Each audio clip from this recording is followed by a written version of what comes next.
When you need mealtime inspiration, it's worth shopping Kroger for thousands of appetizing ingredients that inspire countless mouth-watering meals. And no matter what tasty choice you make, you'll enjoy our everyday low prices. Plus, extra ways to save, like digital coupons worth over $600 each week and up to $1 off per gallon at the pump with points. So you can get big flavors and big savings. Kroger, fresh for everyone. Fuel restrictions apply.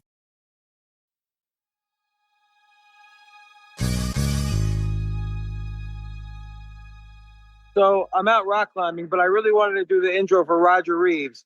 This guy is amazing. First off, he was the largest drug smuggler ever. He worked for Pablo Escobar and many others. This is all through the 70s, 80s, maybe the 90s.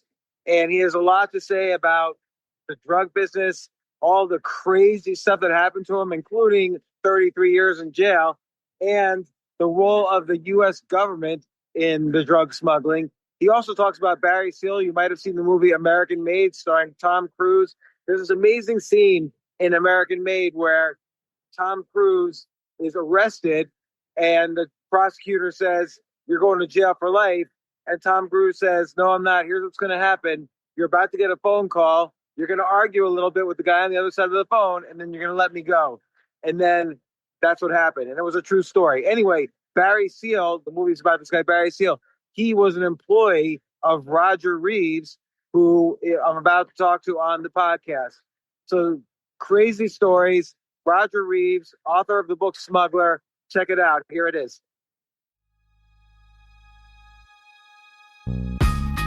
This isn't your average business podcast, and he's not your average host. This is the James Altucher Show.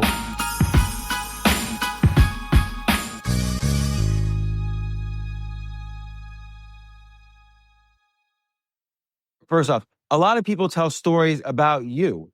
If you could change the record or correct the record, what is one story people say about you that is just definitely not true? I don't know. I'm probably guilty on all charges.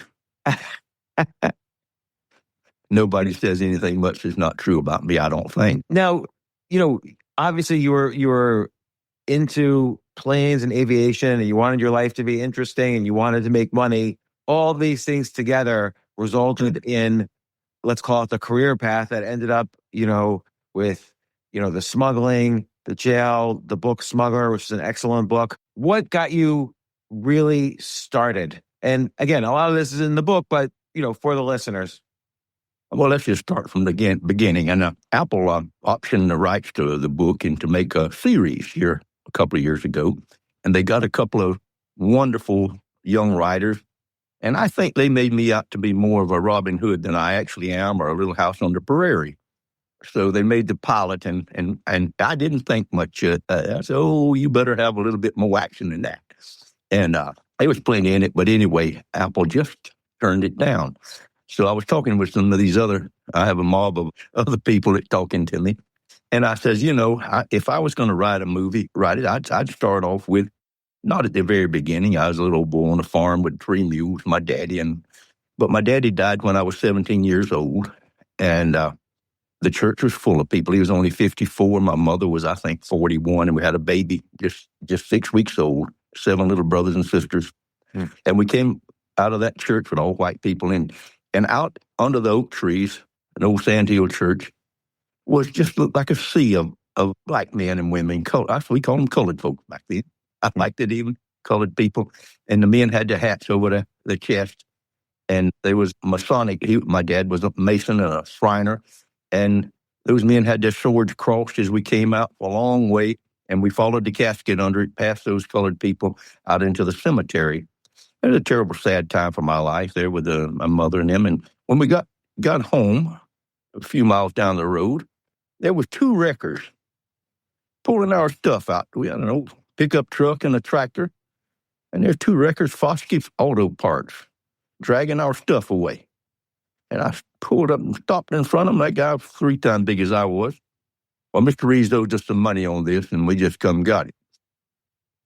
So we went out of business, but we were certainly devastated. And just one thing happened after another. That I remember my mother borrowed $500 to have the tobacco harvest, and we went to see old Dr. Charlie Malloy.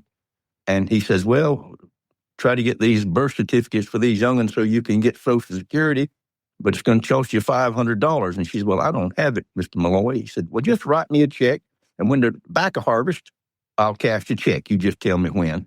So she wrote him a check. She didn't know. And he went and cashed it the same day. So we had no money to harvest the tobacco. Mm-hmm. Oh, what a mess. So this is how I was when I was a young man. So in the summertime, I went up to Canada, and they paid $3 a day to take tobacco. We called it cropping tobacco in Georgia. And I'd go up there in Canada, and I was young and tough, and they had them big draft horses. I mean, huge stuff, weighed a ton, and I'd pick my foot up, and he'd put his foot right behind it, and he's blowing on my back all day long as I'm cropping that tobacco. I was a straw boss in the field, and I made $20 a day, room and board. Well, that was just like getting rich. I'd come home with $700 after 6 weeks' work. I'd hitchhike up there and back to Canada from Georgia, 1,100 miles. And I went to a carnival one night with a bunch of boys, an old 1949 Ford. And boy, we was having a rowdy time. We came down there, and we going down the way it was a huge fair. Here was the Hoochie Coochie show, and we went in there for our 50 cents. It was this, I never seen anything like it.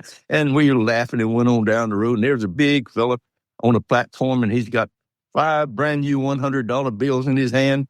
For anybody to wrestle my bear and get all 4 feet off the ground. Oh, come on, yeah. Anybody got guts enough to get in here? What's your name, young man? Roger Reaves. Anyway, I'll make it short. But I got in there with that bear, and I thought I was supposed to fight. That bear knocked me off of my feet so fast, so like 6 feet out, laying down. I hit the floor, and it was all loose, and the crowd yelled, "Take him, Roger!" And I grabbed the top of that cane, and I kicked that bear just as hard as I could and run into him. I mean, I about got him off his feet. I mean, could you have died? Like, he could have just ripped your head off. He had huge pads on him and a muzzle. That thing like to kill me. I mean, he went crazy. Eddie, my sure now was that man's pet. So he threw me in the corner like a rag doll. I mean, tore my clothes nearly off of me. And that guy came in and snatched put a chain on him, and the bear run over to his owner, and the chain got hung on something and took part of the tent down, and all the people stomping each other. And I was, anyway, I couldn't even, we put me out at the bunkhouse. I couldn't even walk. So 2 days later, the boys, it was Sunday, and they was going down to the beach, Turkey Point, there on Lake Erie, the Canadian side. So we went down there, and I hobbled down a pier way out there. Some boys throwing each other off, and I threw a couple of them off. I didn't want to go in my good clothes. And there was 3 pretty girls on towels there. And I tipped my hat as I came by. And the Heartstopper said, "Is that a university ring?" And I said, "No, this is high school." She said, "We don't get high school rings here. Could I see it?" And I said, "You're from Holland, aren't you?" And she said, "Sit down here," and tells me how you know about Dutch accents. I'd met one person that had that accent. Anyway, that's my wife. That was 64 years ago. And so we've been together ever since, and took her down to Georgia and got married, and beautiful wedding up in Canada. And took her to Georgia, and we put in 36,000 chickens, and I was raising tobacco. And boy, I tell you what, every time I'd pick up a dozen eggs, I lost a nickel. And I was going to lose the farm for sure. So I started making moonshine. Well, anyhow, a fella came up there, and I had a Sweetwater branch behind the house, and about to make some whiskey. And I went into my wife, Amari, that I was going to start making moonshine whiskey. And she was ironing the little baby's dress. And the tears just fell on the dress. I remember, said, "Don't do that." "Why?" It's against the law. I said, "Yeah, but it's not in Florida. 100 miles away. It's perfectly legal." "Yes, but here they'll put you in prison." So anyway, I started making moonshine whiskey. And boy, did I have one. Hey, you decided not to listen to your wife. Pardon? You didn't listen to her. Not a bit. I needed the money. And did she know that you were then going to continue making moonshine? Like, was she, Well, I was going to lose the farm, and I didn't. You couldn't make but $1.25 an hour back there working at some trailer plant or something. I'd have never paid it off. So I was just, I don't know, $70,000 in the hole. I was just lost. And I couldn't. I mean, I owed everybody, and my credit was gone. So anyway, the fellow that hooked me up finally turned me in. I got bigger than he was, and he turned me in, and the federal agents were waiting on me when I went to it. Cold, icy morning, and I to old pickup truck. How did he hook you up? Like, who did he hook you up to? Pardon? Who did he hook you up to? How did you get the connections to start? People, you get too big for your britches in a little place like that. I was a bigger moonshiner than he was. I was making 1,000 gallons a week. Anyway, he probably got in trouble somewhere, so to get out of trouble, he told on me. And I remember he came to the house, and it was cold, and he said, "You better run that liquor, Roger. Don't it's going to vinegar on you." Well, what it was, those agents was down there freezing, and they told him, "Go get him, make him come down." So I went there anyway. I outrun them, and they shot me full. I mean, they shot the truck. They shot everything. I went on by the steel and shot me in the side of the neck. 8 of them emptied their guns at me. Bullets flew, and I went in and got in Horse Creek, and I had to break the ice to get in there. It was ice on the edge. I must have swum down that thing till I nearly froze. I climbed out on the other side, and then it wasn't shortly thereafter that we went out to California. I got on the fire department, the back of a hook and ladder truck, 108-footer. I stayed on that thing for 4 years there. So I'm making some money. I was doing a little carpentry, little painting, whatever he could, and on the side and buying and selling that. Did you still have money from the Moonshine days? I didn't have nothing, man. I didn't even pay out of debt with the Moonshine. Well, I still owed money when I got to California, so I went to work and paid everybody every penny I owed.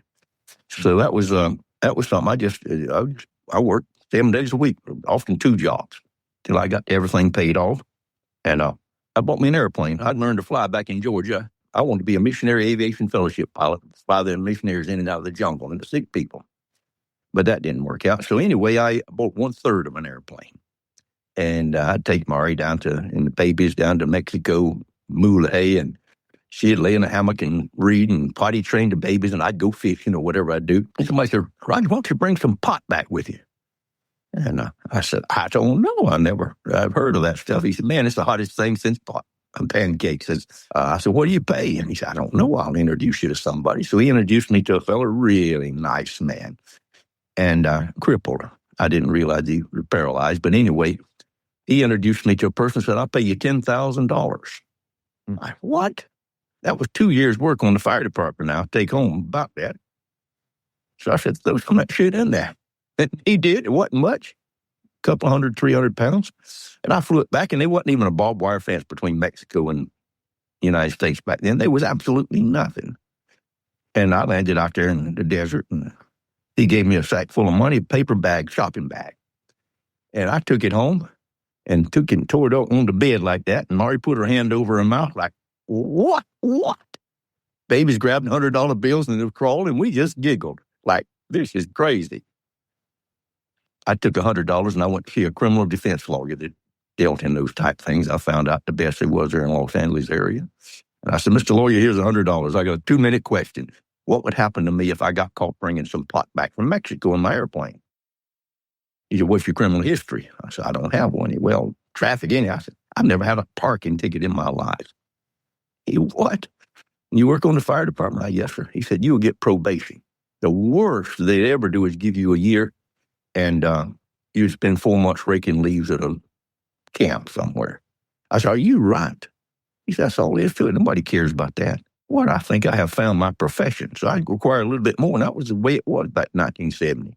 So I went and bought me a bigger airplane. I got a Cessna 207. Now, that thing will carry 1,100 pounds, and I make $40,000 when I go down there. I don't have to do nothing. Just fly it across. So $40,000 then is like, let's just say roughly $400,000 now.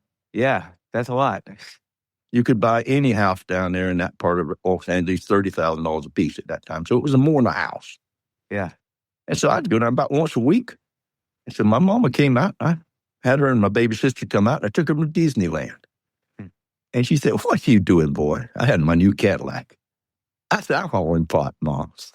She said, "What? How much you making?" I said, "I make $40,000 any day I want to go down there." She said, "What?" My goodness. And said, "What would they do if they catch you?" And I told her what the lawyer said. I said, "What do you think, Mom?" She said, "Do you need a co-pilot, son?" Well, how often were you going down? Like how much? About once a week. And they had enough demand? Like they had enough? Oh, I could have went every day. Why didn't you go every day? Well, it took a little planning. Yeah, it was a long way, 1,000 miles down there in a single engine plane. You got to go. And Mari would buy little toys and things for the children. and apples and stuff that they had never seen. I'd load the plane up, and so I was Mr. Santa Claus coming. And every time I'd land, there was more and more children. I was so dumb, I didn't know. I couldn't even hardly land for the children for coming to the plane. Oh, my gosh. Take a quick break. If you like this episode, I'd really, really appreciate it. It means so much to me. Please share it with your friends and subscribe to the podcast. Email me at altucher@gmail.com and tell me why you subscribed. Thanks.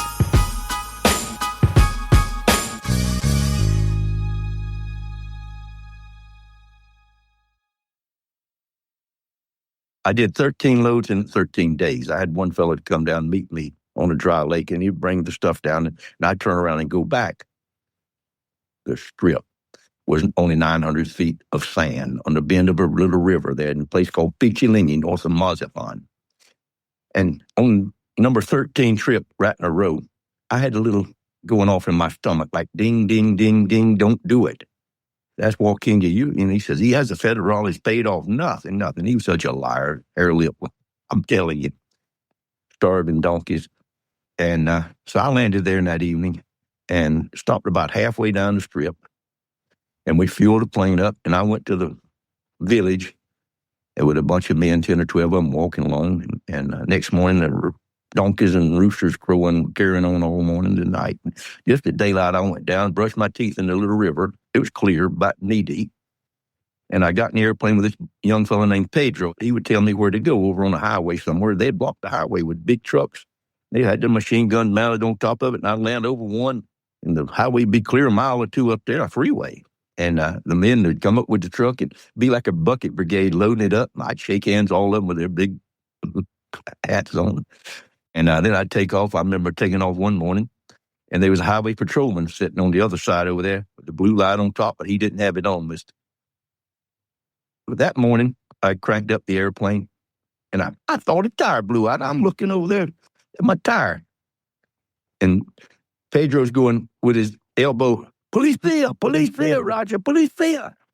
And it dawned on me, well, I just had it up, and the thing, engine cold, it start. Well, I didn't want police here, so I just put the throttle to the firewall, and I went down. I only had maybe 400 or 500 feet in front of me. And then there was a little cliff and a waterfall in it, really pretty there. And just at the end of the strip, I pulled it right up, put the flaps on, I believe, and when I did, it looked like I came into a hailstorm. They took two machine guns or AK-47s or whatever it was and just mowed the windows out, and they hit the tank up above me, and the fuel was coming in my face, just blowing back like crazy. And it felt like the elevator cables had cut into it. I had no control on the elevator. I found out now that it hit straight up with a stall. That's what happened, but I didn't know it at that time.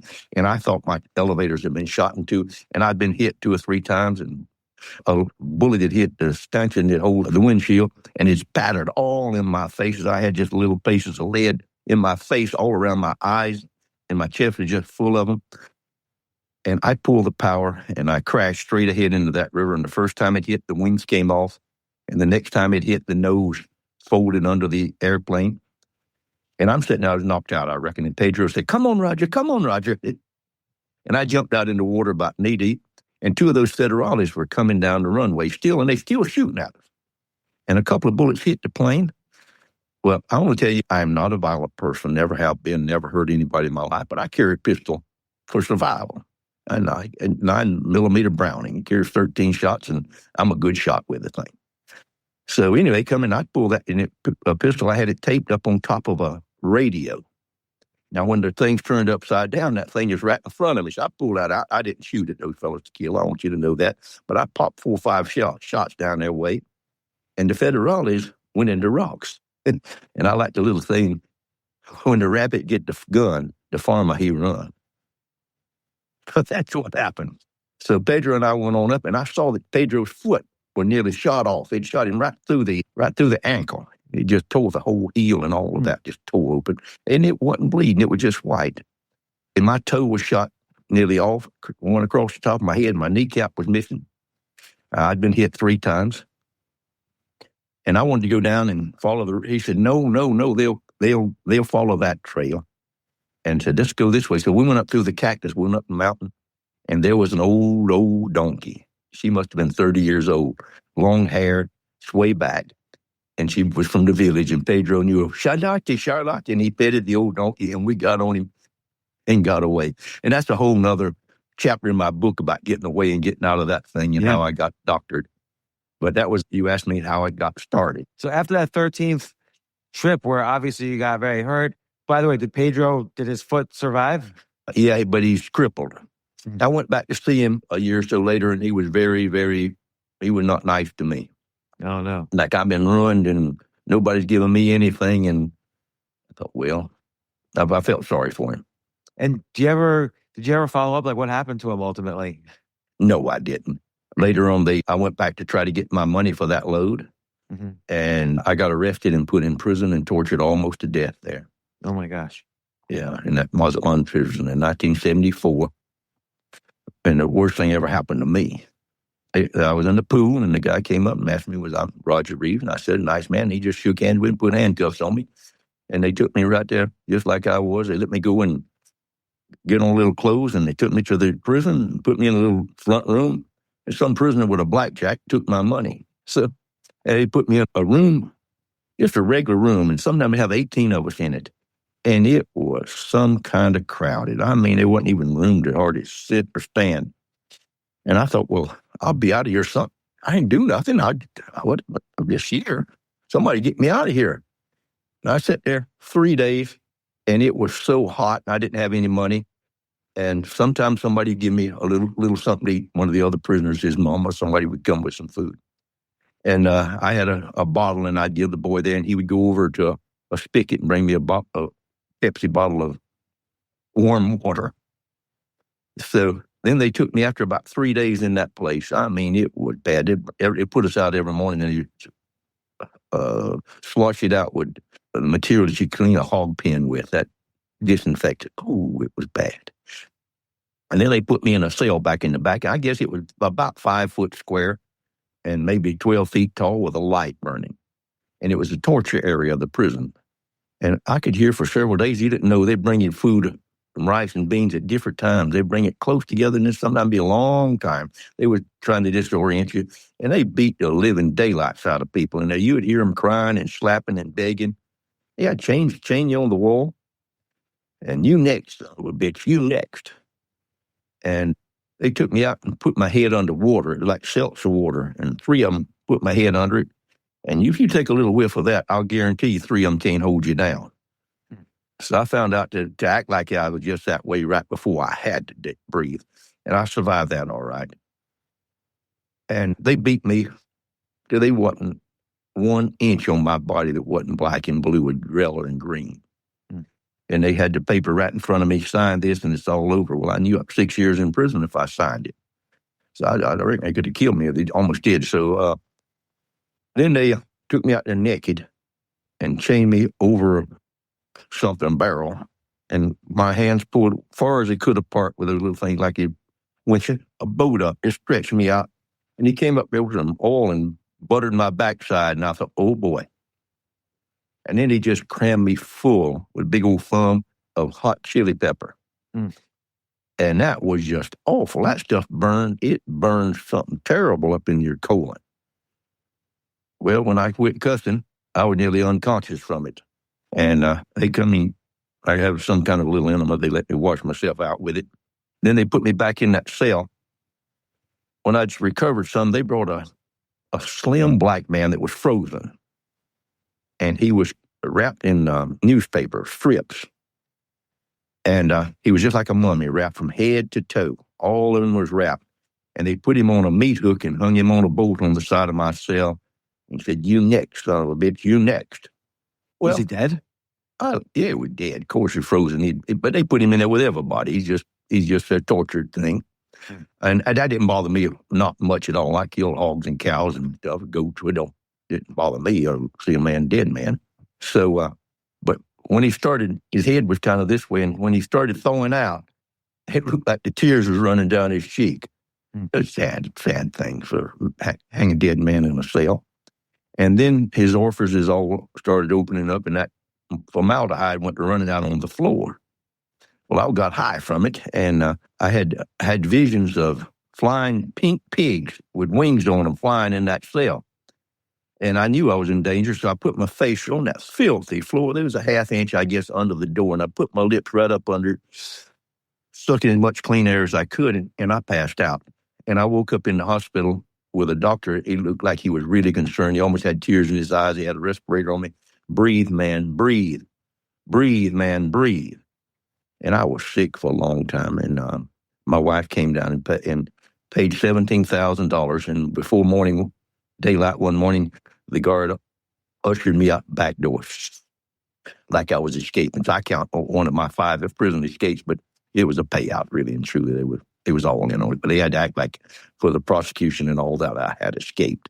So that was my introduction. So with that, I decided I had one more encounter with them down there.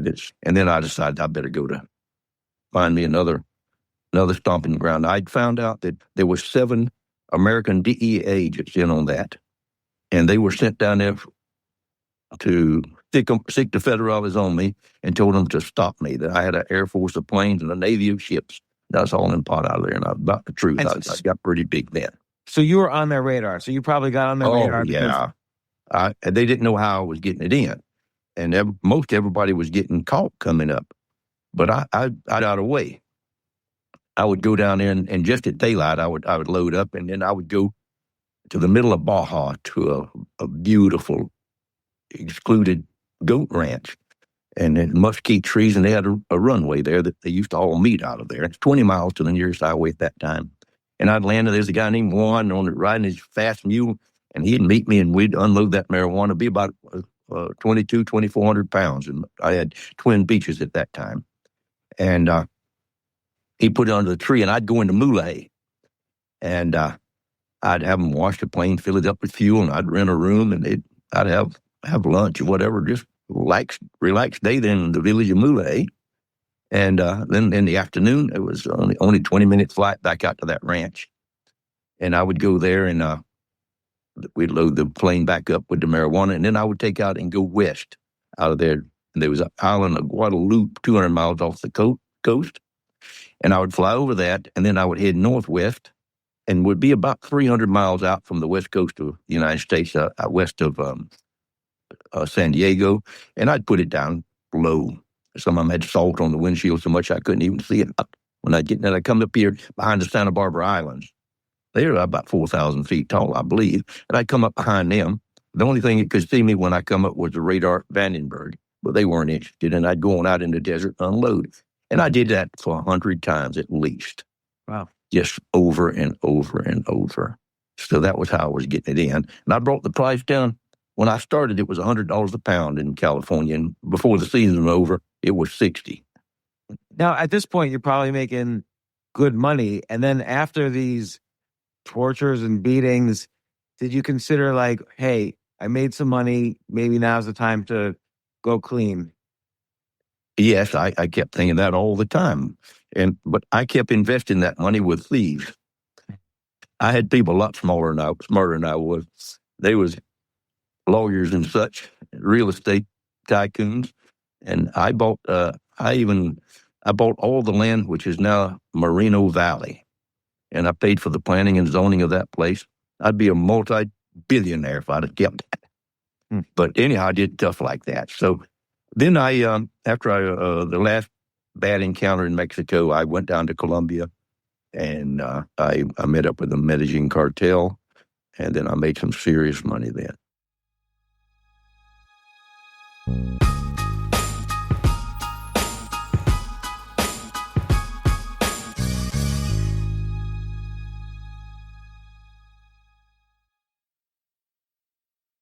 You know, here was marijuana, which, as we all know, is practically legal now, more or less, in the United States, and wasn't as big a deal as cocaine. And you got tortured, beat, shot at, chased by the police in at least 2 countries. And now you're thinking, okay, I need to make my life a little easier. You went to Colombia to meet with the Medellin cartel and start bringing in a much more dangerous drug.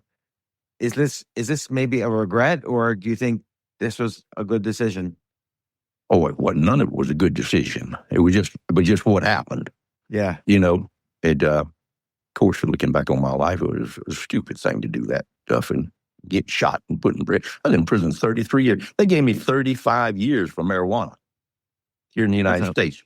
That's Most of it was unbelievable. parole and probation, but still, they took my property, my home, my family away from me, put the children in foster care until my wife could get back here and get them.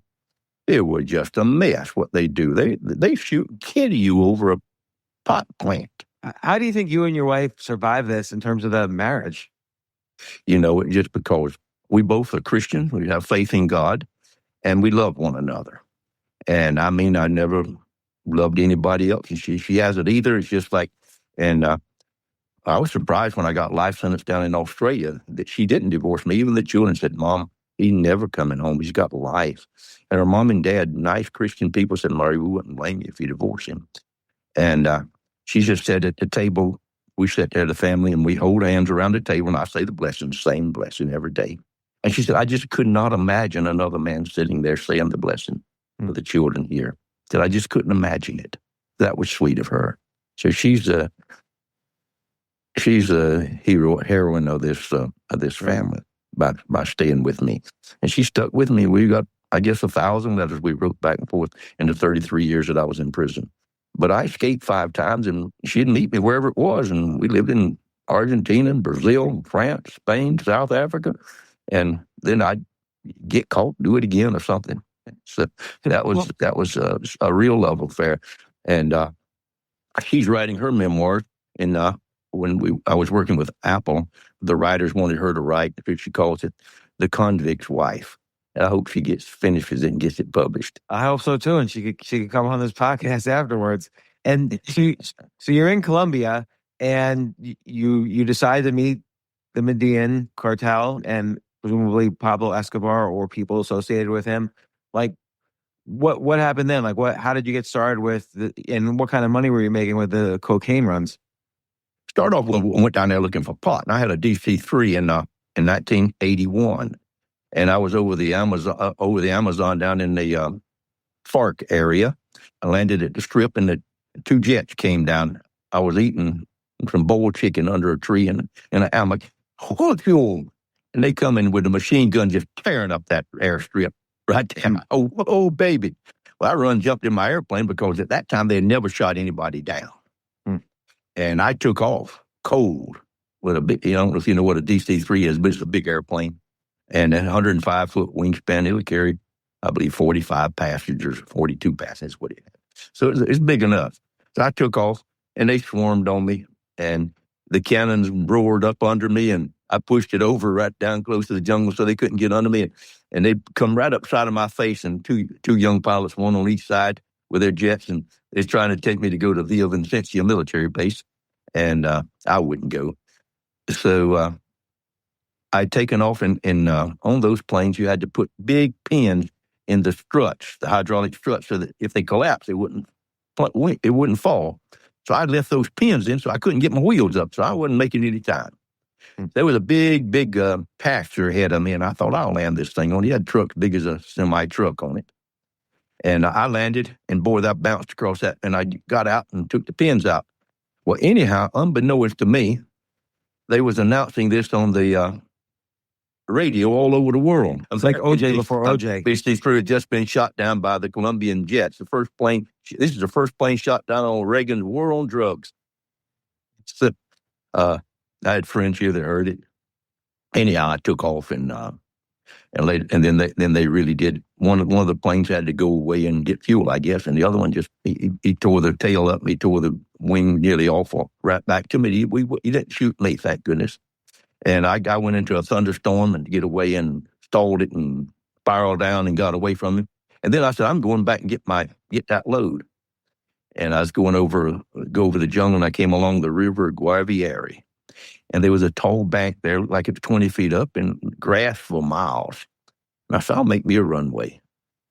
So I'd go and I put the plane in big tires down. I went 5 or 6 times. It looked like a runway. And I said, all right, I'm going to put it down this time. And so right when it got almost stopped, I thought the co-pilot had his feet on the brakes. I said, get your feet off the brake. I don't have them on it. And I knew what had happened. It was a hard crust, but underneath it was mud.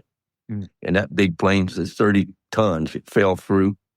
And when it just did a handstand. Just come right up with the tail standing straight up in the big engines. Oh, the huge radials.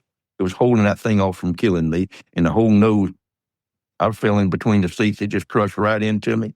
And when it stopped, the escape hatch was right over me. I just stepped out and got my satchel.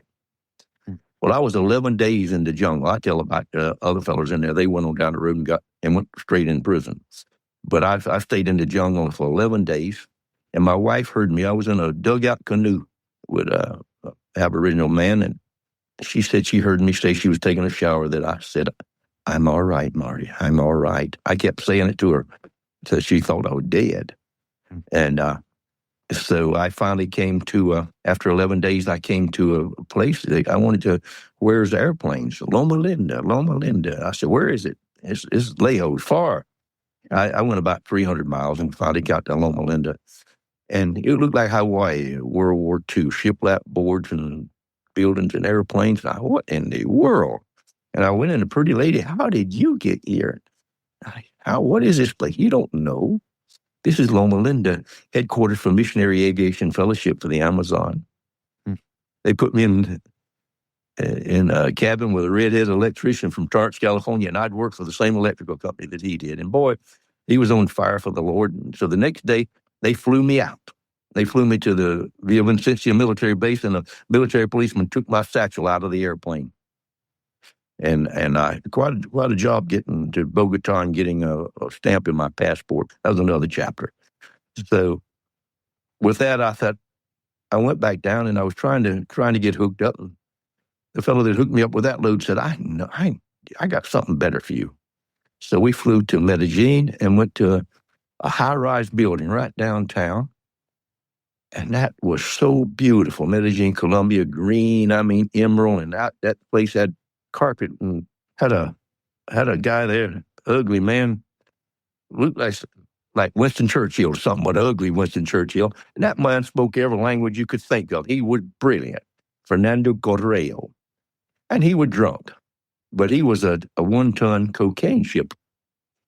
And he sent me to his wife and said, she takes care of it. So went over to her places in the country club. What a nice house. And she was so nice. And she said, listen, he'll sober up one time and he's got plenty of work as a pilot. I was in Belize, and she called and says, they're having a birthday party over on the Pacific Ocean. So we have, I believe, 15 miles of beachfront property over there. And we have a place, and says we were invited to his birthday, and everybody in the country that's of any consequence will be there. So I called a commercial flight in Panama, and then they picked me up in Panama and took me to Medellin. Then we was on airline. They put us in airlines, these little British shorts.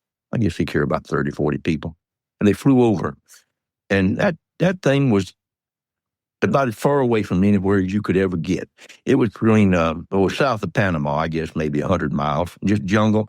And when we landed, there was airplanes up on their side and bulldozers, $1 million ones with the exhaust pipe off, where they made that runway. That's where they was loading ships and bringing the DC-6s and 7s in there to load these ships and planes out of there. I was on that airplane, and I met a young couple, a beautiful young couple, and Mario Matilda. So she spoke perfect English, and he was a handsome fella. And so we kind of made friends coming over on the flight. And then when I got off the plane, there was a log house there right on the river, and the river flowing fast coming by and bringing mud and clay. And then it was going into the ocean, and the ocean turned red, and the beach was kind of red from it. And I just pulled my shoes off and was walking down the beach. And a young woman, and she had inexpensive clothes, I will say, very nice, but she looked like a poor person that come from the barrios. And she's kind of cute and frail and just innocent way she talking to me and just jabbering away in Spanish. And we was walking along by the water. And I met Mario and Matilda, and Matilda, Roger, Mario says that you're walking with the girlfriend of the most vicious killer in Colombia. He suggests you get away from her. Who was he referring to? Pardon? Who was he referring to? Who was the most vicious killer? His name was Jaime Ordonez. He had got caught with a ton of coke, and he killed 16 judges. So I went on, and then I was in the bunkhouse that night, and I was standing there talking to some men. And Can I ask, when you're talking to these people and they say, "What do you do?" Do you say, "Oh, I'm here to"? I'm a pilot looking for work at a place like that. You know? All right, yeah. Everybody was walking around with their bags of cocaine. Try mine, try mine. It was just the coke. About 400 people. They had judges there, police chiefs from every city. They had stand-up comedians. I mean, it was a rock concert. That woman flew right into me. That man had shoved that one. Oh, baby. Worst killer in Columbia. Anyway, his old fella. And he was drunk, and they got around him and stopped him. And so I was thankful for that. But then after the next day, it was going on, I don't know, for a day or two. And then the helicopters, those $1 million helicopters and the planes flew away and left us poor folks there. I got me a plate of food, and I went around behind the place and laying under a shade tree, reading the book MMK, The Far Pavilions. And the blood spattered all on me and on the book. And I quit rolling. And what had happened? And I quit rolling. I looked, and there was a dog, a white dog with a black face, a black eye around him, like the little rascals used to have. And he had been shot right in the head, and he was turning somersets, and that blood was what flew on me. But there was a young black man there, and he had been shot right in the femoral artery in his leg, and he was really bleeding. Right? And there was a white man there, a brown man, and he had the pistol, and that young black man took that pistol right out of his hand, wham, and put it right between his eyes and went click, click, click, click. There was only 2 bullets in that gun. And so the man walking on backwards in Spanish best day, I said, I'm a doctor. I can stop the blood. Let me help you, because I was a firefighter, and I took all kind of first aid. Of course, I could have done it. He put that gun at me, and I didn't want it going click, click, click. So he went on back down there and died. And then the people back in that village up under those trees back in the back, all kind of crying and screaming. And we had a generator. They had a generator there and had lights. And that night the lights went out and the natives went crazy. And we thought they was going to kill us. And Matilda had a little pistol, a little 32, and I stayed close to her.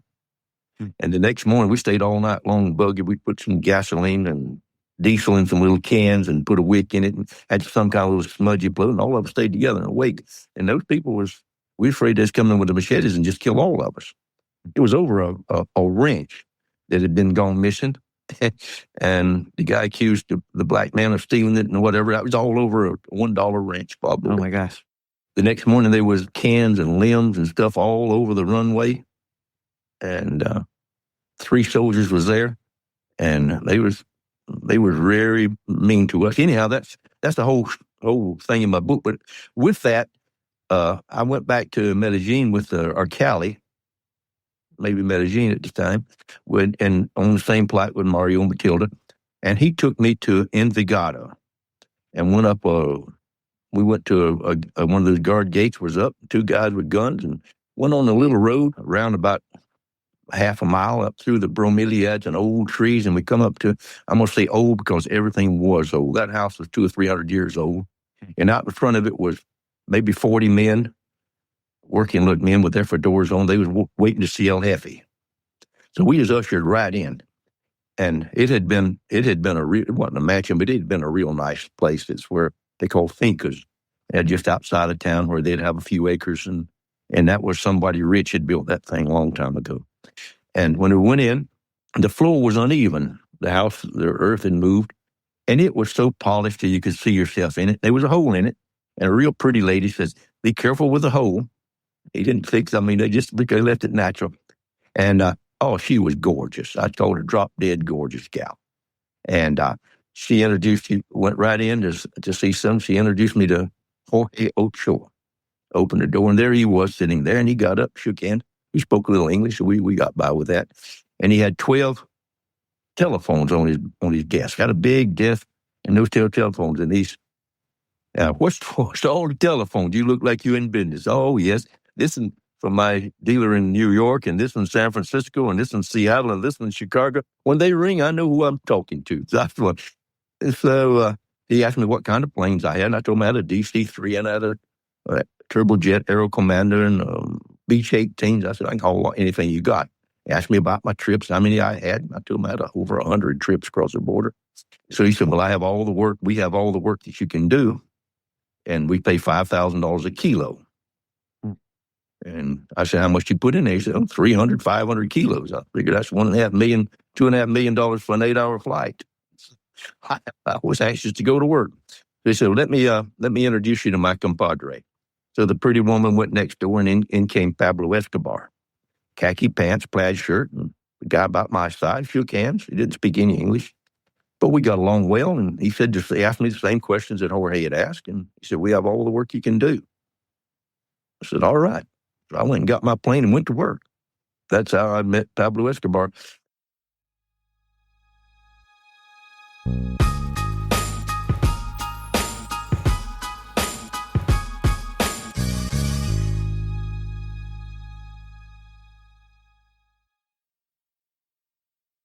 The first flight that you made for him, were you a little nervous? Was it exciting? Like, because of the money? Did everything go off without a hitch that first flight? No, it didn't. I came in there with a little Aero Commander, a turboprop, and it's got small wheels, and it's fast, like a little jet. And I landed at a banana plantation, and the runway was clay. It was just almost standing water, not quite. And so we loaded up, and when we took off, the clay stuck to those tires and filled the wheel well up. I mean, just filled it up. It stuck up there like a wasp nest. And I couldn't get the tires up, couldn't get the gear up. There was nowhere for it to go. It was heavy.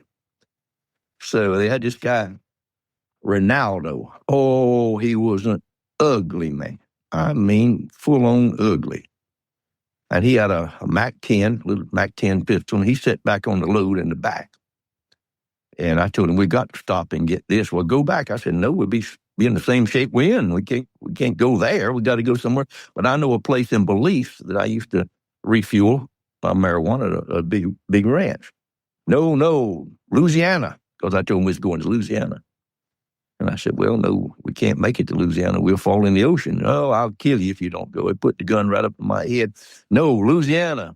I said, well, shoot, fool, you're going to die too. I knew he wasn't going to shoot. So I landed at the farm there in the ranch there near Orange Walk, Belize. And boy came out and washed the plane, cleaned the wheel wells out, and we sat on the veranda. I remember we had a real chicken stew, and old Mr. Carter, he treated us good. This guy was happy with himself now. He's all right.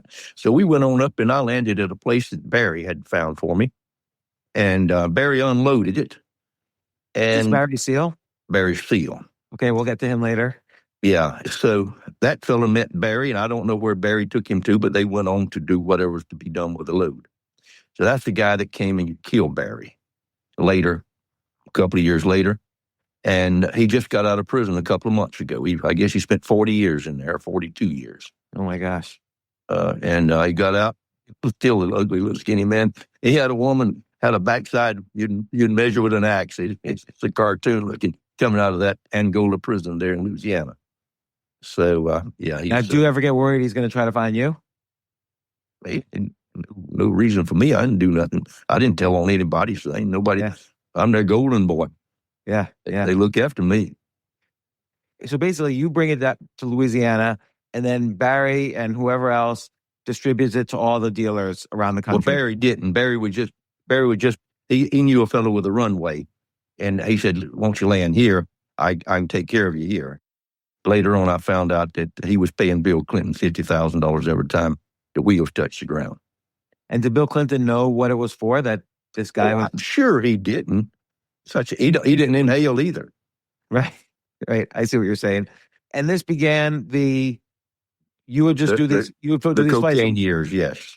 From Columbia to, was this in Mena, Arkansas that you were landing, or were you landing in Louisiana? Both. Okay. But then that was Barry's deal. I had a spot in Louisiana. So I didn't hold that many loads. I think I did 7 loads, and I got above the cloud, above the fog one night, and I couldn't get down. And it scared me bad. I mean, anybody can get scared, think they're fixing to die for sure. Yeah. And I didn't have enough gas to get to Houston, or well, I might have got to Houston, but it wouldn't help. But wherever, it was fogged in from Chicago to Miami.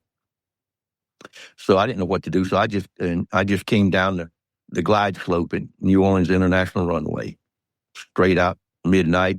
With all this cocaine. Blind, 0, and absolutely crashed on that runway, bounced down that sucker. I couldn't see anything. And I had all got this stopped cocaine off in the gravel. Pardon? You had all this cocaine in the plane. Yeah, it loaded to the chunker back full. Hmm. And I sat there off to the side of that runway. I walked as a mile one way, a mile the other. I knew it was nothing. We got a little radio that just says airport's closed, 0 visibility. So I was a man. I didn't know what to do. You're sitting on the end of the runway all night long, or the next morning daylight came, and still nothing. You couldn't even see farther from one light to the other. That's 200 feet. And then you could see it wasn't thick. It just was there on the ground. And I was afraid like a rent-a-car cop or whatever was going to come down that runway and catch me, just anything. I was just nervous. Wow, I'm fixing to get a life sentence here. If I get caught in this, they surely give you life for that. So when it broke up just a little bit, I had an hour or so of fuel. I took off. I just couldn't sit there no longer. And I just zipped. Just the time I pulled back on it, I was back in the sunshine. And I went across, and I was at St. Timothy Aviation, just across Lake Pontchartrain. And I circled, and I could see the runway. It's 3,000 foot paved. And Harvey was there, and I had a walkie-talkie, and I talked to him. He says, "You can't see anything down the runway, but you can see it straight down." Well, I'm about to have some red flashing light for fuel. So I just come back around and saw it and dove for it. And I landed perfectly, and I crawled up there, and baby, I had said, "That's it. I'm giving up these guns. I got enough money. I ain't gonna do this no more." Yeah, 7 loads. That's over $10 million for you. Yeah, that's what I had in cash there. I told the boy Lito was one that would always take the product in Miami. A really nice fellow. They killed him too. So I told him I'm not going to do it anymore. "Oh, Roger, no. See, they was making money by taking and distributing it for them, because every bag would have they were duffel bags, and they were locked. They would be, I think, 20 kilos in it, 24 kilos, whatever. Each one of them would have 3 rattlesnakes or 3 horns or some brand on it, and those belonged to different people. What had happened when Ochoa and 4 others got together, and they said, "We're going to make a insurance company." So they told the people of Columbia, "Quit killing each other." 10,000 people are killed every year shooting each other. One of them would give somebody 40 kilos and say, "Take it to New Jersey or wherever it go." And the fellow in New Jersey would be looking, "Oh, look at here, someone busted in North Carolina. That was yours coming up." Bang, bang, bang. They were just cheating and stealing. So he made the deal that I think all of them did, but I believe that Jorge Ochoa masterminded, that we will insure your product. It's worth $10,000 a kilo in Colombia. If it gets busted anywhere from the time you give it to us until it gets to your man, wherever you send it, we will replace it in Colombia. Well, they just got all the pot, all the cocaine in 3 countries piled up on them. They couldn't move it fast enough. They just bring it out of Peru to have the Ochoas bring it up. Somebody said they had 100 tons to move. Well, when I'd go in, I just said, "When you want me to come back? We waiting on you, senor." I could have went every day and made $2.5 million, just as fast as you could. My biggest problem with buying cars.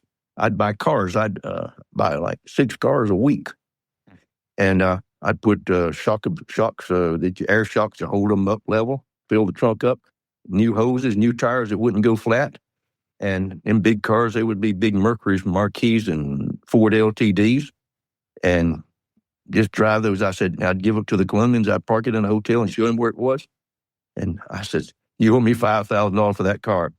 "Oh, no." I said, "I don't ever want to see it again after it's been to your house." "Oh, no, who's looking at your house, buddy?" Anyway, they got loving my cars. They did a great idea. I said, "You can send it to New York. All the paperwork's right above the sun visor." So, ain't no telling how many cars. I had 2 people fixing up cars for me up in Orlando. So I got, so when he said, Roger, please, and I said, do you know anybody? So I went to see Barry Seal, and I said, Barry, would you like a job flying? Yeah. So he come out to California, and I had him take me up flying. He wrung me out till I almost sick. I'm sorry I asked you. He's like one of them Blue Angel pilots. I'm just a transport guy. So anyway, Barry started flying, and he would fly. I mean, he would go one time right after another, but he wanted to be paid first. So I paid him $1 million a trip. And if he wasn't paid, boy, he would bellyache and moan and groan. Not serious, but almost in fun, like. Mm-hmm. And so I remember one time I got him $1 million in a box and made it like a gift. And it opened it up. I was in the grocery store or drugstore, and I saw these Stay Free mini pads, these Tampax. And I put that in the top of it, right on top of the money. He thought that was so funny. And he made a spot on his mantelpiece with Stay Free mini pads. and so he had lots of humor. So he's now doing these runs, and he's doing it every day. He's making millions of dollars a day. $1 million. And you're doing well too, because you're, I was making $1.5 million. So I hired another guy out of California, Jerry Wills. And so I had 2 airlines running. And I bought them 3 or 4 of those Panthers, wonderful airplanes. I didn't ever know they'd go that far, but they sure will and carry a load.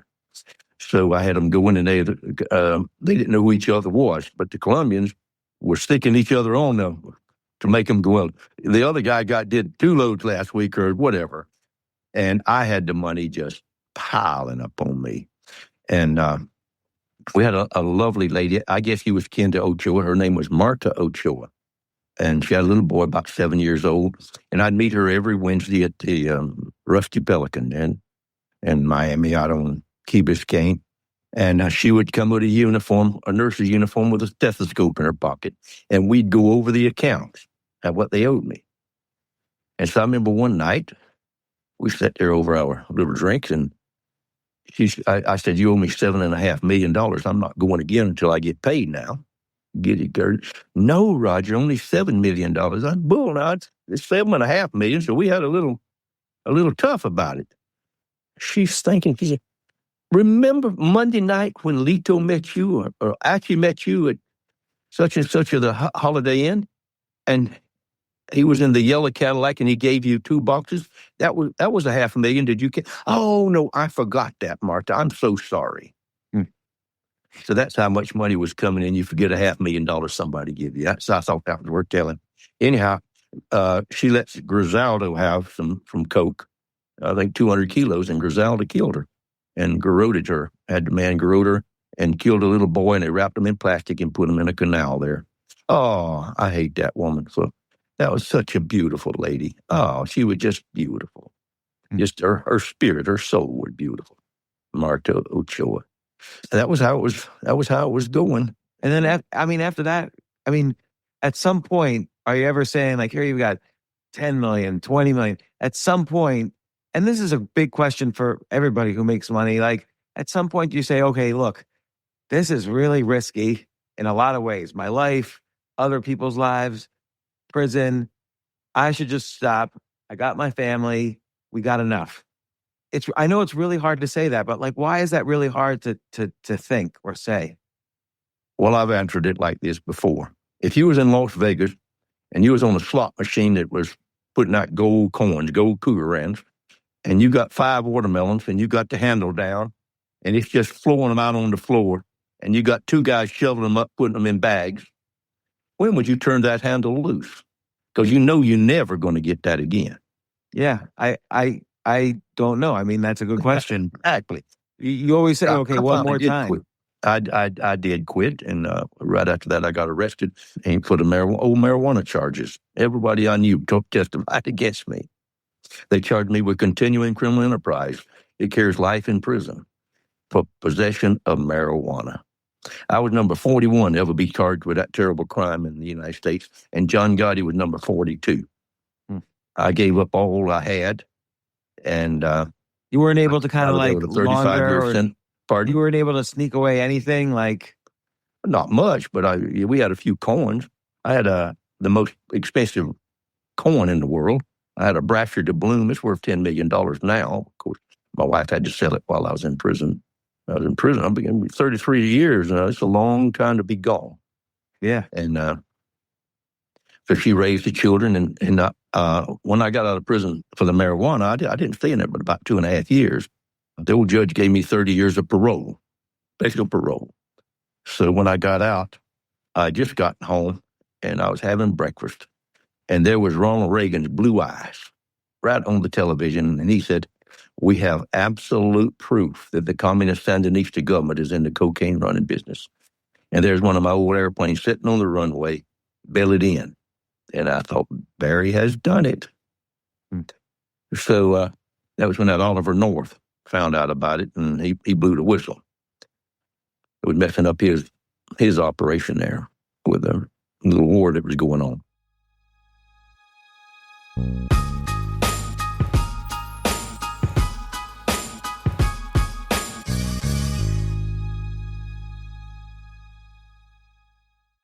When you need mealtime inspiration, it's worth shopping Kroger for thousands of appetizing ingredients that inspire countless mouth-watering meals. And no matter what tasty choice you make, you'll enjoy our everyday low prices. Plus, extra ways to save, like digital coupons worth over $600 each week and up to $1 off per gallon at the pump with points. So you can get big flavors and big savings. Kroger, fresh for everyone. Fuel restrictions apply. So the phone rang, and Barry said, "Roger, I'm coming out tonight. I'll be there at 9:00, and a little French restaurant there in Santa Barbara. I forget what it was." So I walked in. I was nervous. I knew he was already talking. I'd heard that he might have switched. And so I went in, and he was at the back of the restaurant, leaned up the back, and I walked up to him. I said, "Barry, you wired?" He said, "No." I said, "Well, I'm not going to say anything." I says, "DEA agent?" He said, "All of them." There's about 30 people and 20, 30 people in their leather shirts and their guns, and you can see them under there, all young men and women. So I sat down there, and he started telling me what had happened, how that he was getting 3 life sentences. He said, "I just couldn't do it. I couldn't do it. I got out on bail, and I went up to see Edwin Meese, Attorney General of the United States in Washington, and I told him we're bringing in tons of cocaine. He didn't believe me and run me out. And I had to go back the next day. And so he hooked me up with this fellow right over here, Jake Jacobson. And we went down and got 1.5 tons. And I came back to Nicaragua, and I bellied it in there. And I called, and they told him to ask Pablo to bring another plane up. So he flew up with another one. You can see it. It's a good book called The Kings of Cocaine. And it got pictures of Pablo and Barry and all of them. Barry took over 1,000 photographs inside the airplane and out. He said you could hear the camera click and click and click. They had got killed, so it wouldn't even have been like killing a mosquito if they had found out what they were doing there, that agent. Anyhow, the agent came over and says, "You can come tomorrow and talk and testify with Barry before a grand jury. Or the only place you're ever going to see your family again is in a federal penitentiary visiting room." I said, I believe I'll. He said, "You can come down first class with Mari tomorrow. I'll take you down tonight and change." I said, "I believe I'll go first class." So I went down with Mari, and I thought, what in the world can I do? She got out of prison.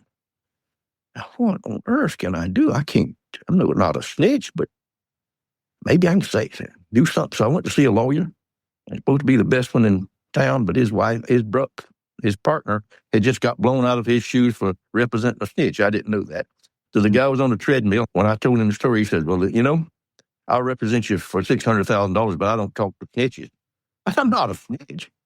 He said, "Well, that's what you're talking about." Said, "You go in that grand jury and you tell them everything you know, and you leave one thing out. They'll convict you of everything you've said. You've got to tell them everything." He said, "It's like being pregnant. You either are or you're not." So I said, "Well, I'm not." He said, "Well." I went to see another lawyer, and he told me about the same thing. So I said, "Well, I can't do that." So that night I went to the Festival restaurant there in Coral Gables, and Barry knew I liked that. And so him and his wife, Debbie, came in. She was looking good. And we had dessert together. And when it was over, I hugged Barry and I kissed him on the cheek. I said, "Dear friend, they're going to kill you." "Oh, no, pop. Well, I took Mari and the children and I fled to Brazil. And a few months later, the same guy that was on that first load assassin just absolutely murdered him, shot him 50 times, I guess, in the parking lot when he pulled in. The judge gave him 6 months in a halfway house, and the prosecution and the lawyers and all said, that's a death sentence. They said he should have thought of that before he did this. So the judge killed him, 100%. And I guess they have to kill him to kind of not only prevent him from snitching more, but to show an example, too, that this is what happens if you do that. They killed him, keep him telling on them. They're looking after their own hide. And plus, I would have got a life sentence, too. So I was in Brazil, and when I got the message, I told Mari and Miriam, and they just cried. And I was sad, too. My friend did, but I don't have a life sentence hanging over me anymore. So when they did catch me later on, they caught me in Spain. They took me to double extradition to the United States and to Germany. The United States was put some little charge on me that wasn't real, but they wanted me for that 25-year special parole. They could make me do it all. No problem. I was in the courtroom. Courtroom was full. It was up on the 3rd or 4th floor, and they had full guards. I'd got away from the Spanish police 3 times already. So they had me handcuffed like this and leg irons on, but they had to take that off and put handcuffs in front of me. And I thought, oh, boy. And they took the leg irons off to go to court, and 4 of them standing behind me, 4 guards. And I asked the lawyer, how high are we? He said, you'll kill yourself. I said, I'm dead anyway. 2 of them went and smoke or pee or whatever it was. And I bounded across that courtroom and jumped on the stenographer's desk. She was 9 months pregnant. She screamed and slid back, and I must have been 150 people in that courtroom. You could hear a big sucking sound. And I kicked that window out of the courtroom and jumped. I was on the ledge, and before those guards could come across, and I jumped out. And I was 31 feet from the bottom of that ledge to the top of the car that I jumped on. It was parked, and the roof of that car went to the ground. Mari had to pay $4,000 for that old car. And I got out, handcuffed, and ran and got away. And the next day, the newspaper said, Spider-Man escapes. Oh, my gosh. So how do you survive like a 31-foot jump onto a car? Yeah, well, I had jumped into those nets when I was on the fire department, so I landed feet and butt that way, and it cushioned the load right in the middle of the top of that big car. But it did went on down to the drive. I went to the drive shaft. It was a big thud. So and then how do you know which direction to run? Like obviously they're all going to. I just ran anyway. I got about a mile away, and a police car came up behind me, and a young policeman got out and he hit me in the back with a shotgun. I still got a dead spot in my back where he hit me. So they put me in jail and they sent me up to Germany, to Lubeck, Germany, and I'd hired a German captain. I bought a ship in Holland, and we hauled 20-ton loads of hash and marijuana out of Thailand. And I paid him, and he went home. I gave him $400,000. He went home, bought him a new BMW and a long cigar, and he was bragging. And they came, arrested him, and found that $400,000. And they said, if you'll tell us who give you this money, you'll be home by Christmas. But he didn't tell them which Christmas. He got 7 years from his own confession. And, of course, when he told, he couldn't back out because there was crew on. It was Polish crew. I said, we'll bring every one of those 12 crewmen, and they'll testify against you. So that's what they would take. So I never been to Germany. Never made a phone call. Never did anything in Germany. I thought, how in the world am I being extradited to Germany? So they loaded me up on a military plane after a year and a half in that Spanish prison. Oh, I mean, it was rough. And flew me to Lubeck, Germany, and put me in the bottom of the prison. I mean, underneath it. Kept me there 4 months, incommunicado. So I couldn't talk to anybody. So I had to plead guilty. I pled guilty to using a German citizen in an international crime. If you rob a bank in Argentina with a German citizen, they can convict you in Germany. I never heard of such a fool crime. So that's what they got me for. So I got, I believe, 8 years for using a German citizen. And they put me right in there with him. Let the best man win. Oh, my gosh. So after 1 year, I escaped from that prison. And I went through the bars and lost almost all the skin on me, nearly died, and jumped on top of down from the 4th floor down on top of a guard tower. I mean, there were some bad people, and there was guard towers every 100 feet or so. They'd shoot to kill you. And so I got away from there and got to Holland. How did you avoid getting shot at? Okay, I'll tell you about the escape there in Germany. When I was coming close to the end of my sentence in Germany, I got a job cleaning the offices. Well, you had a door that you went in. I mean, that thing was like a blank vault where you went through that. So I'm not now in the worst part. Mm-hmm. But it was no sweetheart where you went into it full on with guard towers and razor wire and a wall. I guess that wall was 15 feet high and all catwalk on it and guard towers all along. But then in the entrance to the port, they call it Sally Port, was a guard tower. And it was inside the office, and it was kind of around like a silo on top of it. And the guy sat there and I understand that he had a machine gun, and it took a few seconds for that glass to open. It bulletproof glass there, because there were some bad people from the Red Brigade there in Italy. There was some top-notch criminals in there. I went to the hospital for something. I kept thinking that I might escape from the hospital, so I kept having things wrong with me. They stuck a camera up my butt and said, "Your intestines are fine. Go home. Go back." And on the way back, it was raining, and I saw above the Sally Port all that razor wire that would usually just gobs of it up there was missing. They were putting another wall up to join right there to the prison to make it larger. And they had huge piles of sand. I guess they were 20 feet tall, where an excavator had piled it up just like sand. And that was one of them was just right out from that. And the wire was gone. And I thought, there is a way out of here. And it was just pouring down rain. So I got somebody to give him a book of stamps to get me a mop. No, I wanted a jump rope, and I had a mop. And he got a rope.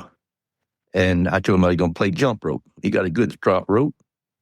And I cut that rope in two, and I cut they had heavy mops. Cut that in two and put one of the ropes on each one of those things and put that down my pants. And when I went in, I cleaned the lawyer's office, and I had 20 minutes because the guard went with the guy that went into the computer room. And when I went in there, I tore the curtains off the window and jumped up on the table. And there was bars, but they were not like real thick bars. They were flat bars, and they looked like music notes to make it pretty in the lawyer's office. But they were strong, but you could get a little bit. So I took that rope and tied a bowline on it and put that mop handle and turned it, and both them bars came right together. I stuck that one down, and it came loose and knocked the knuckles off my hand. I nearly peed my pants. I jumped down. I mean, I couldn't even hardly breathe. It hit my hand so hard. Wow. Next time I got it stuck, and then I pulled the other one apart, and I could get through. But then my head went right through, but my chest is big, and it wouldn't go through, so I pulled my shirt off. And then I got going. I got right about here with those bars, and I'm going like this, and I can't get any further. And I have to let all the air out, all the air out, all the air out. And I still don't. And I could just imagine my head's been rain just pouring on me. And finally, I get scooping like this, and it catches a little. It just took all the skin off my chest. Oh. Just skinned me. And when it got to my stomach, I was all right. But then the guards caught my belt. And my hip was too big to come through, so I had to undo my breeches, and they fell off inside. And then I fall out 6 feet in the ground in the section of the prison there where they had the nets for soccer. Well, at that, there was a little recess in the wall, and I guess it was about 4 or 5 feet. And on that whole side was scaffolding up 4 floors. And beyond that was a little courtyard, and then the guard towers and the wall. Well, I put my hands on the bricks on this side and the scaffolding on that side, and I went up 4 floors where that guard couldn't see me. And when I got up on top, I was above the guard towers. And my wife had slipped me $200, and I had that in my shoe. And I chewed it down till it was just flat. And so I laid out up there, and I have asthma, and I was wheezing so loud, I couldn't catch my breath. I was bleeding, skint. And I crawled down to the end. That was 200 feet down, I guess, on that black top. I mean, I looked like shiny white up on top of that black roof. But they was looking up from the guard towers. And I got right above the Sally Port where the where the guard, half of a guard tower was sticking out, just kind of like a silo. And I lay down there, and I saw a guard coming with his wife and a little boy. And it was raining so hard until they had an umbrella up, and it was a double umbrella. I've never seen a double umbrella. It was big. And that little boy was between them, about 3 years old. And when she took him to the door, she went to go back. And when she got 20, 30 feet out there in front of it, I jumped and hit the top of that guard tower. Bam! He went, scared. And I went over that wall and hit, I mean, for a long way. I don't know how far I was in the air, but it's not little. And I hit the side of that sandbank, just like a skier would. And I went up to my knees in that sand. It went down the side, and I ran straight towards that woman and little boy, so they couldn't shoot me. And then I got in front of them, and I mean, it's the nicest feeling in the world to escape from a place like that. That thing was a fortress. I'm just getting it. I mean, I must have had a big smile on my face as I'm going down there. And I come around the corner, and it's downhill, and beep, beep, beep, blam, blam, blam, blam. I look behind me, and that woman is tearing her car up. She's up on the sidewalk trying to run over me, and she's knocking over the parking meters. Well, I jump behind some car, and she has to swerve out, and she knocked her front fender plumb off. And she's looking at me like with a devil face, and that little boy's hanging on the front seat. I thought, she is crazy. I can't go any further this way. So there was a wall there and cement, and I jumped up to jaw across it, and it had beer bottles broken all in the top of it. And I cut my hands and my arms up, something atrocious going over that wall. And I hit the other side of it, and my feet went nearly up to the knees in mud. There was a garden, and they plowed that stuff, and it raining like that.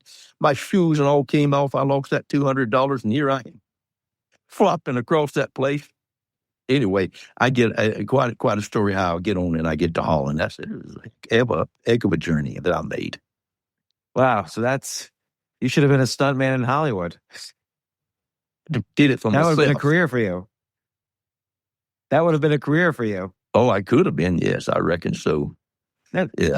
Do you think after all this, like, okay, so we can argue all about marijuana is one thing, cocaine's another thing, but cocaine has created a lot of, problems in society and so on. And yes, a lot of high up political figures have been involved throughout the decades. But do you ever have some regrets about that choice specifically, like running cocaine and all the potential misery that might have caused? Listen, if I hurt anybody, I'm sorry of it. But let me just tell you a little about cocaine. For many, many years, it was a non-narcotic controlled substance. Yeah, like Sigmund Freud was a big user. Like there's a lot of famous users in history. Until the CIA made crack and put it in every city in America, nobody cared much about it. Read the book, The Big White Lie, the CIA and the crack cocaine epidemic. They invented it and put it in every city in the black section of town. How many people killed? Yeah, no, I know. I interviewed Freeway Rick Ross, who was the biggest crack dealer at the time. He didn't know it was all being funded by the CIA, and eventually spent a lot of time in jail. But yeah, and then the Iran-Contra stuff, like a lot of people have forgotten that that's happened, but that was a pretty big crime, all the way up to either the president or the vice president. Like we don't really know who, but it went to the top. Yeah. It did. Yeah. Absolutely. So what was that? Like they were making money for the Sandinistas but they were trading hostages with Iran. Like what was the Iran connection there? I really don't know. I don't know. It was like you'd have to tie yourself into a pretzel to understand that one. Yeah. But there was some big money flowing, and it was flowing both ways. Talking about Barry, I mean, the CIA was unloading Barry up there, some of his old cronies, and they justified it by putting a few guns in his plane or some bullets. Can you imagine running a war with a little twin-engine airplane, taking a few guns? That ain't nothing. That ain't even a pea shooter. That's a slingshot. Yeah. Or less. So no, it was a scam. They was in the cocaine business, of course. There's no money in guns. Not that kind of guns. And so like, was it that one scene in the movie American Made where at the end where Barry Seal says, Barry Seal says, here's what's going to happen. You're going to get a call from the governor in a few minutes, and you're going to let me free. And they all laughed at him, but then it happened. Do you think that seems true? I know it was true. And he called the president of the United States, George Bush Sr. And he said, "Hey, Barry, how you doing?" It's not Barry, Barry's been killed. Click. Wow. Of course it would. Well, let me just tell you what that gentleman did. I believe the book called The Hot House, the pilot that flew George Bush 3 times to see the Ayatollah in Paris while the hostages were held in Iran, and tell them, do not release those hostages under any circumstance until after the election. 451 hostages were released. Wait, might have been 451 days. Anyhow, they were released the day after Jimmy Carter lost the election and George Bush went in. They was holding them politically to hurt Jimmy Carter, a wonderful man. Yeah, and who was George Bush? He was the boss of the CIA. That's right. Like people forget that like, yes, he was vice president, but he got to be vice president because he had been the director of the CIA under, I guess, Nixon. Absolutely, and he did some terrible things. Terrible. Wars all over the world because of what they did. They can do whatever they want to. They don't even whatever money they spend is never even accounted for under anything. There's no record of it. They have unlimited money. And now with all these experiences, and you spend so much time in prison, but you've been able to kind of, like you said, maintain the relationship with your wife. You've met all these people who are in the trade, including up to Pablo Escobar. It's an odd question, but what is the kindest thing one of these evil people has ever done to you? What's the kindest thing? I don't remember anything kind. Like Escobar, the ones that didn't pay me, you remember? No, they didn't do it. And I worked for those people just like a truck driver. That's what I was. And you go from California to New York with your truck, and you come here to this office, and you load up, and you go, and of course he owns it, and you might shake hands with him, but I wasn't in bed with him. I spent a weekend with the Ochoas, and they were so nice. Their family was there in a big ranch, and I said, well, now, I'm getting sometimes $7-8 million is owed to me. What would happen if I go to prison? I said, we're honorable people, sir. We pay you. Well, they didn't. So I don't see any. We had a nice time there, but we go out to dinner, but nobody's ever done anything. Not one of them stood up for me or sent my wife any money when I went to prison. Not one.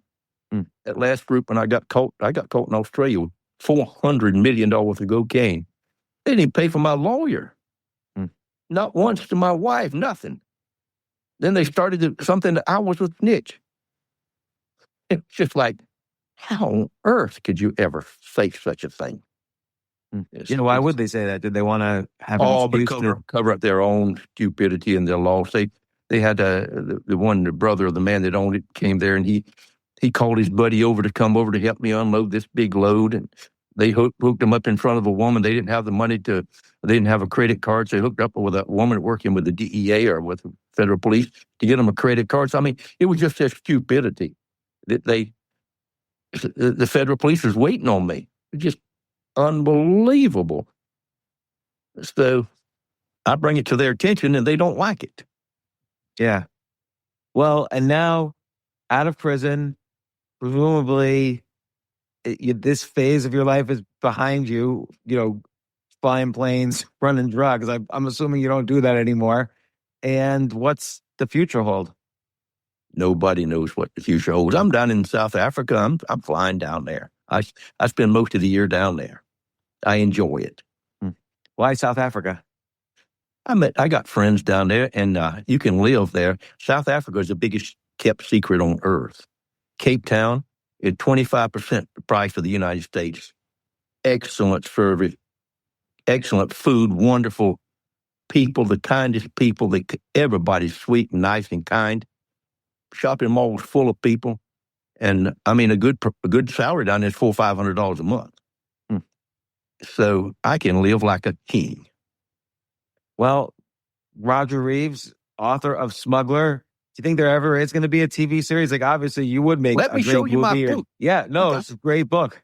I can't see what I'm showing you, but let's see if I can punch that. Yeah, I see it.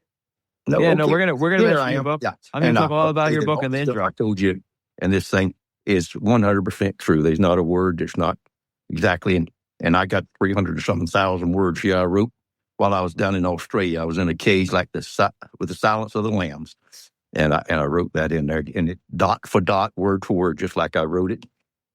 And I tell all these stories in full in there. Oh, it's a great book, and it's a true history of the past, 30, 40 years, 50 years of the drug trade. I mean, it's very eye-opening. And I'm going to talk about the book in the intro. Roger, I really appreciate you coming on the podcast. It's such an intense story, and it's really eye-opening how much we don't know about what's going on out there between government and even now, like the fentanyl trade and big pharma and going all the way back to the 70s with marijuana and cocaine and everything. I'd like to put in, and you clip this in if you will. There's a terrible, terrible injustice in our society with the prison system. At least half the prisoners should be released. All the people in there from marijuana. One state is legal, another one is not. I saw such terrible injustice before I got out. I had to go to Oklahoma for a parole hearing that I never got. But I'd meet one young man, usually they're mental cases, and I said, "Where are you going?" He said, "I'm going to Atlanta, Georgia. I've got to go for psychiatric evaluation." That's what you get caught with. I got caught with 2 grams of methamphetamine. "Why are you going to Atlanta?" "I don't know. They just sending me." I said, "I want to take about 3 months," and he's on that plane and doing this. Then I met another young man. Where are you from?" "I'm from Albany, Georgia." "Well, that's close to home." "Where are you going?" He said, "I'm going to Los Angeles for psychiatric evaluation." What? They're sending prisoners back and forth across country. They are absolutely, if you go up here to, I don't know what the name of that prison is there above San Bernardino up in Apple Valley, but you can see at least 30 or 40 $100,000 vans just parked there. Nothing. I saw when I was in Lompoc Penitentiary, I saw them when their fiscal year's about up, they would have earth movers come and move dirt around the prison for nothing. They don't give the prisoners any better food. They just waste it. Just absolutely ungodly waste. And a lot of those people, just so many people, it looks like that the government is in business to put people in prison, not to help them. Just lock them up. They need to get these homeless people off the street and not in prison. There is something, and I hope that Mr. Trump goes in, can hear this. Open the doors and let the people go. Put them to work. It's just awful what they're doing. Yeah, I mean, I hope they do reform it. And then it's always unclear, like, they've privatized prisons a little bit. Like there are some companies now that set up prisons, and that doesn't really seem like a solution either. I don't know how they're going to get out of this. They shouldn't send those people to prison for what they send them for. Yeah. They just shouldn't. You should do a crime to go to prison. Right. Not just some little chicken shit thing. Good gracious. I mean, a DEA agent can go under a bridge and shoot heroin with those bombs and arrest this one for having a little bit and arrest the other one for having it. And they fill up our system. I like what the French did. I just read about, they caught a boat with a bunch of, I think it had 15 Brazilians on it. And I don't know how much cocaine they had on the old boat, but it was going across. And the French Navy stopped them. They took the cocaine and gave them a letter to give to your boss so he won't kill you. They didn't want them in the French prisons. France, 15 people for 30 years, what they want them for? Why? There's 3 million more that would do the same thing if they had the offer. He's not stopping it. Stop it at the source. Stop it, people using it. Why in the world? Yeah. No, I agree with you. I think that's why your story is so important to get out there, just to show what's happened and to who and how much even our government has been complicit for 50 years or more. So it's been a horrible thing. I agree with you. Oh, well, thank you. I'm in Georgia too. I live in Atlanta. All right. So go Did Georgia. you hear about I'll tell you a joke. Did you hear about the Yankees were coming through with Sherman's March, and there was an old rebel up on the magnet. Damn Yankees down there. I'm up here. I'll show you something. So Corporal sent a couple of guys up there. They've been blam, blam, blam, and Yankees come flying off of the mountain. He said, Captain, send a platoon up there. Blam, blam, blam, blam. Yeah, damn Yankees, and he throws them off. Shoots them. He said, Captain, send a company up, take care of that problem. And he got on up there and he says, General, it's the trap. There's two of them up here. That's funny. That's my only Georgia. That's my only Atlanta joke. That is funny. Well, it's true too. So, well, again, Roger, thank you so much. I really appreciate it, and thank you. There might a couple of other books that I was in, and it's worth reading about. This is the Big White Lie, the CIA and the crack cocaine epidemic, and the other one is Kings of Cocaine. I get a chapter in that too. Okay, I will check those out. I haven't read those. Well, I mean, if you just read, you don't have to read all that book because it's that big, but they're good. Yeah. All right, James. Check them out. Thank you for having me. Yeah, thanks, Roger. Thanks, Jay. Goodbye, you guys. Bye.